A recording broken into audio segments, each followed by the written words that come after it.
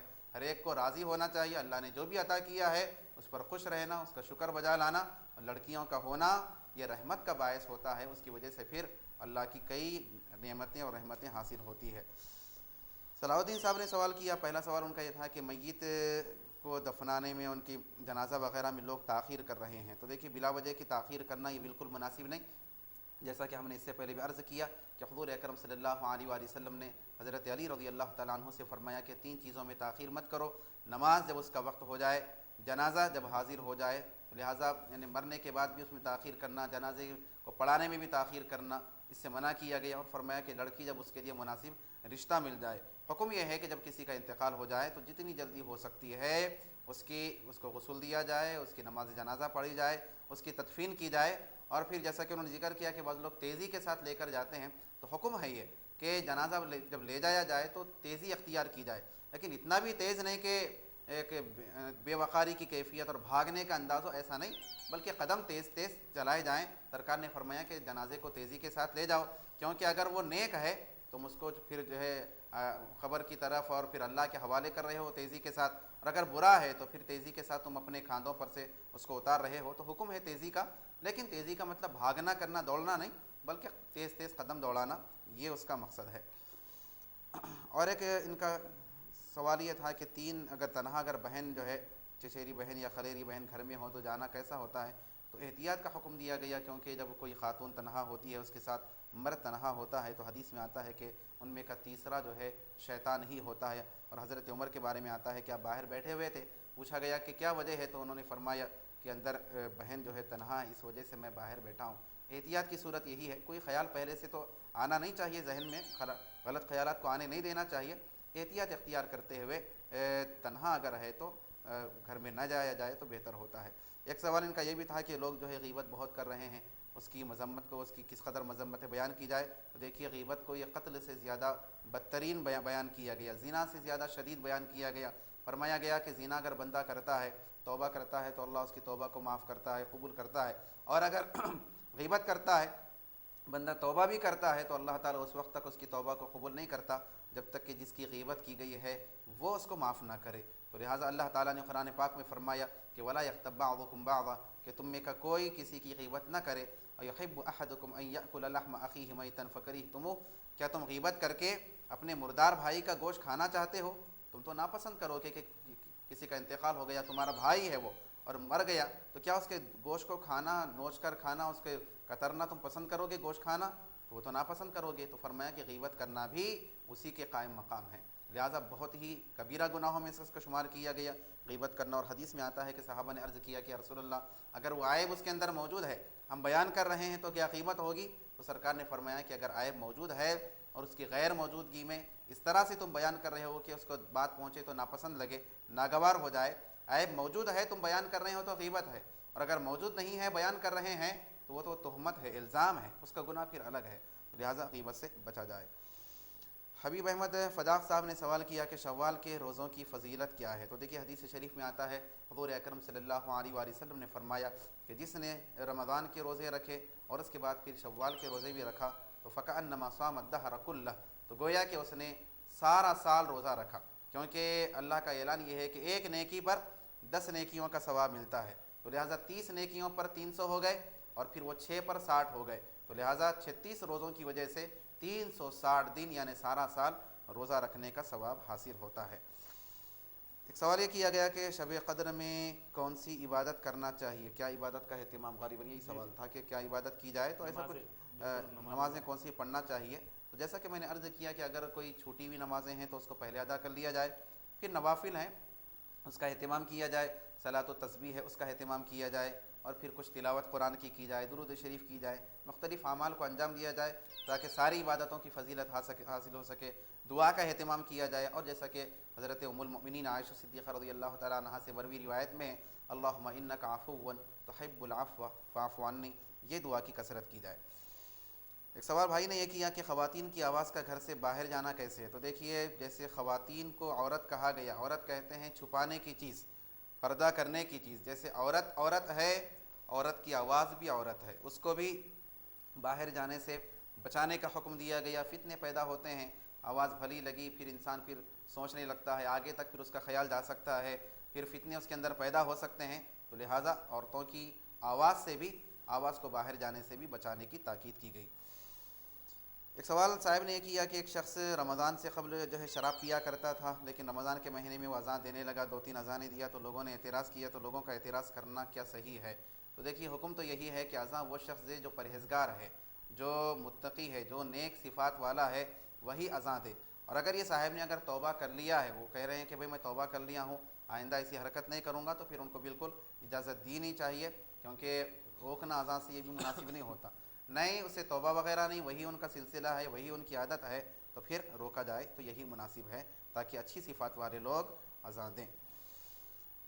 ایک شخص نے سوال کیا کہ سحری میں اٹھانے والوں کو کیا زکوٰۃ دی جا سکتی ہے؟ تو دیکھیے اگر اٹھانے کے بدلے میں دے رہے ہیں، اگر آپ اس کی اجرت کے طور پہ، جیسا کہ وہ لوگ مانگنے کے لیے آتے ہیں کہ ہم اتنے دن آپ کو بیدار کیے، اٹھایا، آپ کی خدمت کیے، اجرت دیجیے، تو اجرت کے طور پہ دیں گے تو پھر جائز نہیں ہوگا، زکوٰۃ کو بغیر اجرت کے دینا چاہیے، کہ کسی چیز کی اجرت میں یا بدل میں نہیں، بغیر اس کے دے رہے ہیں تو پھر دے سکتے ہیں، لیکن یہ بات کا بھی خیال کیا جائے، ویسے تو ہوتے نہیں اکثر، لیکن پوچھ لیا جائے کہ ان کا نام کیا ہے، کہیں سید تو ان کے ساتھ نہیں ہے، سید گھرانے سے تو ان کا تعلق نہیں ہے تو پھر دی جا سکتی ہے۔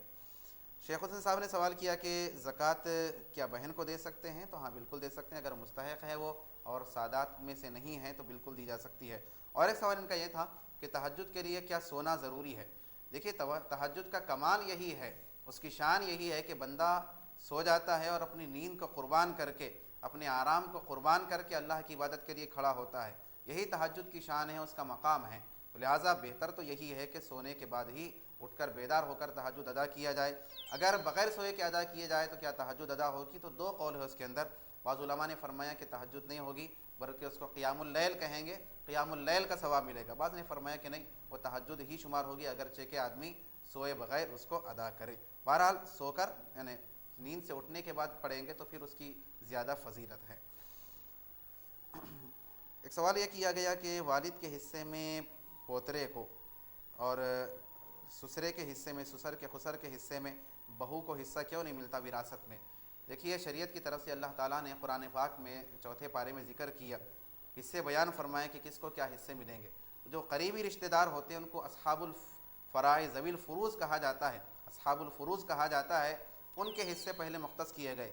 اگر وہ نہیں ہوتے، جیسے کہ بیٹا ہے، بیٹا اگر نہ ہو تو پھر ایسی صورت میں پوترے کو ملتا ہے، آگے کی طرف جاتے ہیں۔ اگر وہ موجود ہے تو پھر ان کو نہیں ملتا۔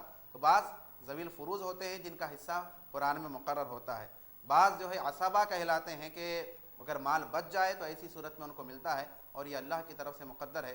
اب اس میں حکمتیں کیا ہے؟ تو جیسا کہ اللہ تعالیٰ نے قرآن پاک میں فرمایا کہ تم نہیں جانتے کہ کون تم کو زیادہ فائدہ دینے والا ہے، ہم جانتے ہیں اور ہم نے حصے مقرر کر دیے ہیں۔ پہلے حصے مقرر نہیں تھے، حکم یہ تھا کہ مرنے سے پہلے وصیت کرو، کس کو کتنا دینا چاہتے ہیں دے دو۔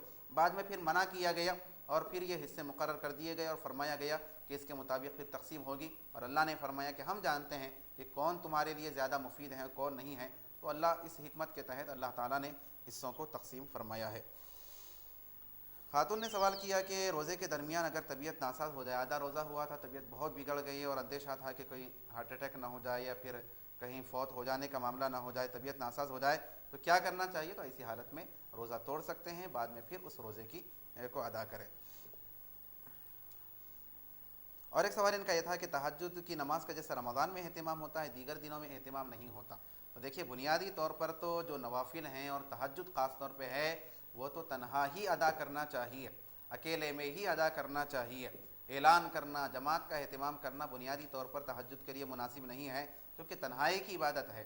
کہ رمضان کے حد تک اجازت دی گئی ہے کہ رمضان کے مہینے میں تہجد کی نماز کو جماعت کے ساتھ ادا کیا جا سکتا ہے، تو لہٰذا ایسا اہتمام تو دیگر دنوں میں اجازت نہیں ہے، کیونکہ تہجد یا اکیلے میں تنہا میں رب کی بارگاہ میں حاضر ہو کر ادا کرنے کی نماز ہے۔ تو اگر اجازت ہو تو کچھ کالرز کو شامل، بالکل ایک کالر کو شامل کرتے ہیں۔ السلام علیکم۔ وعلیکم السلام ورحمۃ اللہ وبرکاتہ۔ کون سا اور کہاں سے بات کر رہے ہیں؟ جی میں یاقوت پورے سے بول رہا ہوں، میرا نام ایاز ہے۔ جی ایاز صاحب۔ جی صاحب، سب پرسوں ایک دعوت افطار ہوئی آصف نگر میں، جی جی، تو اس دعوت میں جو ہے تمام پورے مرد موجود تھے، جس میں ایک محترمہ کھڑے ہوئے تھے دعوت کا استقبال کرنے۔ جی تو شرعی مسئلہ اس کے لیے کیا ہے؟ کیا پورے مردوں کے بیچ میں کھڑے رہ سکتے ہیں؟ جی، اور کوئی سوال کرنا چاہتے ہیں؟ جی نہیں، شکریہ، بہت شکریہ صاحب ہمیں کال کرنے کا۔ انشاءاللہ تعالیٰ صاحب آپ کے سوال کا جواب دیں گے۔ ایک اور کالر کو شامل کرتے ہیں۔ السلام علیکم۔ وعلیکم السلام ورحمۃ اللہ وبرکاتہ۔ جی کون صاحب اور کہاں سے بات کر رہے ہیں؟ صاحب میں ماجد بات کر رہا ہوں نبیل پورے سے۔ جی ماجد صاحب۔ صاحب یہ اپنے سر کے روزے کی حالت میں سر کے بال اور اپنے کیا ہاتھ کے بال وغیرہ یہ بنا سکتے ہیں ناخن؟ بہت شکریہ ہمیں کال کرنے کا، انشاءاللہ تعالیٰ صاحب آپ کے سوال کا جواب دیں گے۔